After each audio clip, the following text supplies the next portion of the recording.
ফেসবুকের প্রায় ইউজাররা এই প্রবলেমটা ফেস করতে হয়। এখানে দেখতেই পাচ্ছেন ইওর প্রোগ্রামের ভিতরে এখানে ইওর আর্নিং আর লিমিটেড এই অপশন বলে সবারই কন্টেন্টে মানে প্রোফাইলে শো করে এই ইস্যুটা।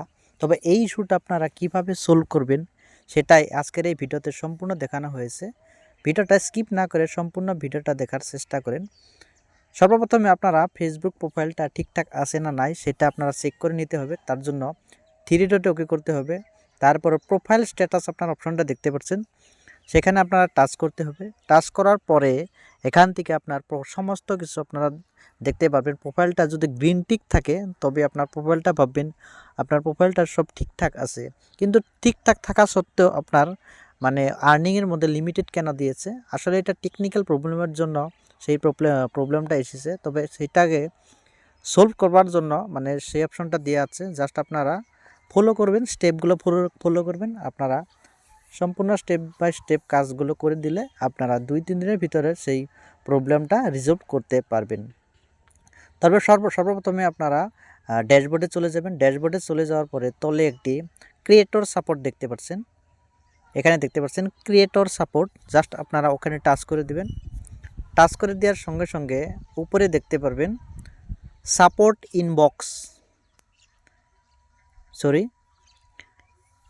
এখানে আপনারা দেখতে পারবেন সাপোর্ট ইনবক্স, এখানে স্কিপ হয়ে গেছে।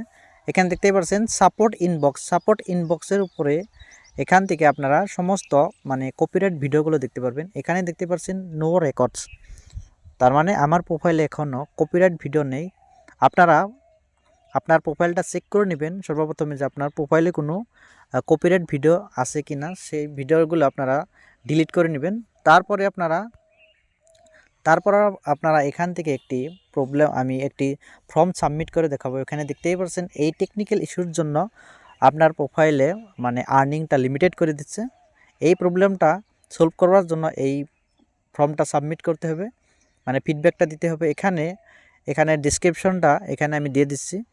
এখানে আপনার যেটা প্রোফাইল লিঙ্ক, আপনার যেটা প্রবলেম, সেই প্রবলেমটা আপনার সর্বপ্রথমে স্ক্রিনশটটা নিয়ে নেবেন। স্ক্রিনশটটা নিয়ে নেওয়ার পর আপনার প্রোফাইল লিঙ্কের সাথে কিছু ডিসক্রিপশন লিখে দিয়ে ওখান থেকে আপনারা সাবমিট করে দিবেন। সাবমিট করে দেওয়ার লগে লগে এখানে দেখতেই পাচ্ছেন ফাইনালাইজেশন বাগ রিপোর্ট, এখানে সেই রিপোর্টটা সেন্ড হয়ে যাবে। সেন্ড হয়ে দেওয়ার সাথে সাথে 2-3 দিনের ভিতরে আপনার প্রবলেমটা সলভ দেখতে পারবেন। ভিডিওটা ভালো লাগলে অবশ্যই লাইক করবেন।